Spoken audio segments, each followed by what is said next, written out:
Hello moms, आजच्या पालकत्वाच्या नवीन आणि अत्यंत महत्त्वाच्या व्हिडिओमध्ये तुम्हा सर्वांचे मनापासून स्वागत आहे। आजकाल सर्वच पालकांची एक मोठी तक्रार असते, बाहेर गेल्यावरती मुलं सतत जंक फूड किंवा पॅकेज फूड खाण्याचा हट्ट करतात। चॉकलेट, चिप्स, कुरकुरे याशिवाय बाहेरची ट्रिप पूर्णच होत नाही। मग अशा वेळी तुम्ही काय करतात? मुलांना घाबरवतात, कधी कधी खोटं बोलतात, कधी मारतात किंवा कधी घाबरवून किंवा धमकावून वेळ मारून नेतात। पण मी माझ्या 2.5 वर्षाच्या मुलीला सकारात्मकरित्या जंक फूड पासून आणि पॅकेज फूड पासून कसं दूर ठेवलं आहे, याबाबतच्या काही महत्त्वाच्या टिप्स आज तुमच्यासोबत शेअर करणार आहे। तू बाहेरची चिप्स खाणार नाही का?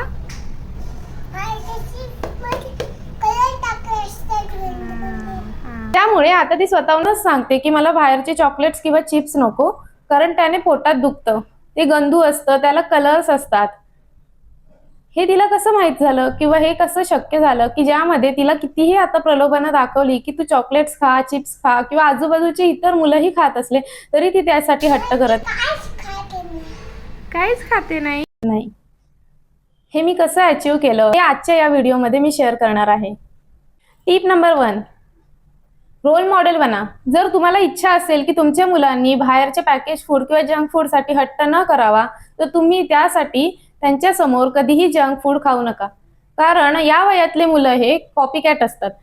आपण त्यांच्या समोर जे करू, आपण किंवा घरातले व्यक्ती किंवा पालक त्यांच्या समोर जे करू, जे वागू, बोलू ते त्यांना परफेक्ट फॉलो करतात। जर या वस्तू आपण त्यांच्या समोर आणल्याच नाही किंवा खाल्ल्याच नाही, तर आपण त्यांनाही सांगू शकतो की ही वस्तू आरोग्यासाठी हानिकारक आहे आणि आपण ती खाता कामा नये। जर ह्या वस्तू खाल्ल्या तर याने शरीराला त्रास होणार आहे। त्यामुळे आपल्याला जर का वाटत असेल मुलांनी जंक फूड खाऊ नये, तर आपणही हा नियम आपल्या स्वतःसाठी लागू करायला हवा। टिप नंबर 2, भीती न दाखवता वास्तव समजावून सांगा। दुसरा मुद्दा म्हणजे प्रॅक्टिकली जे खरे आहे ते मुलांशी बोलणे। मी कधीच माझ्या मुलीला हटकावून किंवा घाबरवून जंक फूड पासून रोखले नाही, त्याऐवजी मी तिला त्याची पार्श्वभूमी नेहमीच समजावून सांगितली। आपण हे कसं करू शकतो? जसे की दुकानात मिळणारे चिप्स, बिस्किटे किंवा चॉकलेट हे खूप चमचमीत रंगीबिरंगी प्लॅस्टिकच्या पिशव्यांमध्ये असतात। तेव्हा मी तिला सांगते की हे जे प्लॅस्टिक मधलं अन्न आहे ते खूप दिवसापासून बंद आहे, याला सूर्यप्रकाश मिळालेला नाही किंवा हवाही मिळालेली नाही, त्यामुळे ते आतून आजारी आहे। या उलट जेव्हा आपण फळांच्या आणि भाज्यांच्या दुकानात जातो, तेव्हा मी तिला सांगते की सफरचंद, केळी आणि संत्री हे बघ, या निसर्गाने यांना स्वतःचं सुंदर कव्हर दिलेला आहे, हे थेट झाडावरून आलेले आहेत, त्यामुळे सूर्यप्रकाश आणि ताजी हवा यामध्ये खूप छान आहे, म्हणून हे खाल्ल्यावरती आपल्याला खूप ऊर्जा मिळते। मुलांना हा फरक लगेच समजतो।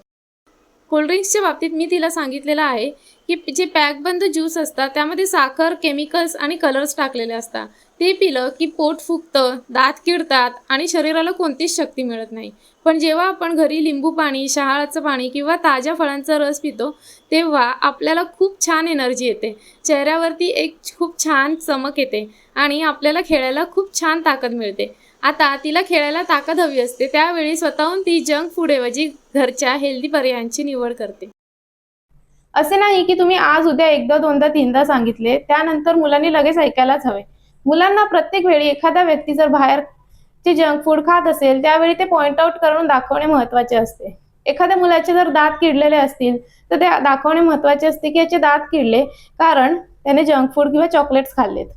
एखादा मुलगा जर आजारी असेल तर मुलांना सांगणे महत्त्वाचे असते की त्याने जर बाहेरचे काही खराब खाल्ले असेल, बाहेरचं खराब पाणी पिलं असेल, ज्यूस पिला असेल, ज्यामध्ये खराब कलर्स असतात, जे आपल्या शरीरासाठी अत्यंत वाईट असतात, हे त्याने खाल्ले, त्यामुळे आज तो आजारी आहे।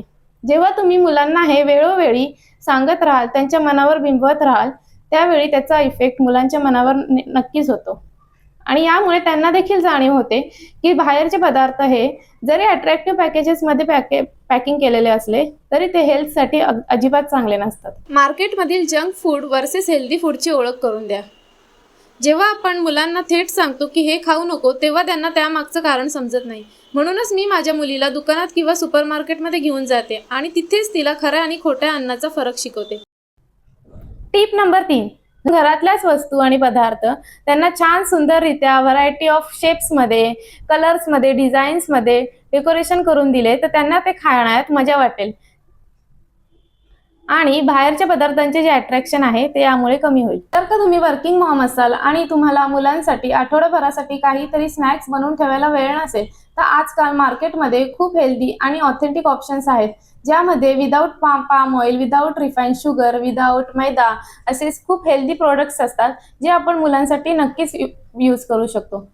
बाहेरचे लेज, मॅगी किंवा कॅडबरी यापैकी काहीही न घेता हे जे काही ऑथेंटिक होममेड पदार्थ बाहेर विक्रीस असतात, आपण ते यूज करू शकतो. त्यामुळे हे जे काही घरगुती छोट्या स्वरूपातले लोकल वेंडर्स असतात, त्यांच्या बिझनेसला देखील हातभार लावू शकतो आणि आपल्या मुलांचं आरोग्य देखील जपू शकतो.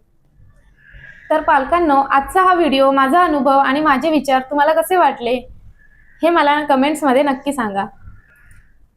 आणि जर तुमच्याही आजूबाजूला असे काही मुलं असतील की जे जंक फूड खाण्यासाठी सतत हट्ट करत असतील, तर त्यांच्या आईपर्यंत हा व्हिडिओ नक्की पोहोचवा.